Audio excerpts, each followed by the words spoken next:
Credibility లేని నాయకుడు. బాబు భరోసా అని చెప్పి రోడ్లెమ్మట తిప్పుతున్నాడు. 3 సార్లు ముఖ్యమంత్రి అయ్యాడు. 600 వాగ్దానాలు ఇచ్చి ఏ వాగ్దానాన్ని నెరవేర్చనటువంటి చరిత్ర లేనటువంటి, క్రెడిబిలిటీ లేనటువంటి నాయకుడు ఈ రాష్ట్ర ప్రజల దృష్టిలో ఉన్నాడు. జగన్మోహన్ రెడ్డి గారు ఇచ్చినటువంటి మాటకు కట్టుబడి ఉండేటువంటి వ్యక్తి. జగన్మోహన్ రెడ్డి గారు 5 సంవత్సరాల్లో ఆయన ఇచ్చినటువంటి మేనిఫెస్టోని అమలు చేశాడు.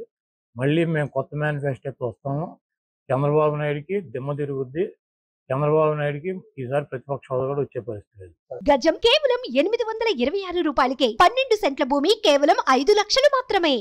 ఇప్పుడు షర్మిలమ్మ తెలంగాణలో తెలంగాణ ప్రజల కోసం, పాలేరు ప్రజల కోసం ఆవిడ అక్కడ పార్టీ పెట్టి 4000 కిలోమీటర్ల పాదయాత్ర చేసి తెలంగాణ ప్రజలను ఉద్ధరిస్తానని చెప్పి, రాజశేఖర రెడ్డి బిడ్డనని చెప్పి, రాజశేఖర రెడ్డి గారి ఆశయాలు సాధిస్తానని చెప్పి అక్కడ ఏం చేసిందో తెలంగాణ ప్రజలు, ఆంధ్రప్రదేశ్ ప్రజలు కూడా చూశారు.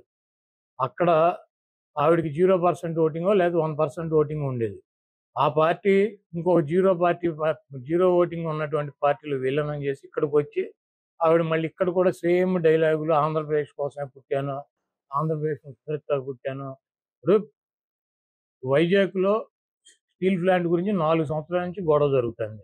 ఆవిడేమైంది 4 సంవత్సరాల్లో? 4 సంవత్సరాల్లో ఏమైంది? పోలవరం ప్రాజెక్టు ఇప్పుడు గుర్తొచ్చింది ఆవిడకి. ఇవన్నీ కూడా రాజకీయంగా ఏదో రకంగా ఒక పదవిలోకి రావాలని చెప్పి కాంగ్రెస్ పార్టీ ప్రాపకం కోసం జగన్మోహన్ రెడ్డి గారి మీద నిందలేస్తూ తిరుగుతుంది. ఆవిడ పార్టీ కోసం కష్టపడ్డాను, పార్టీ కోసం ఇది చేశాను, అది చేశాను అని చెప్తుంది.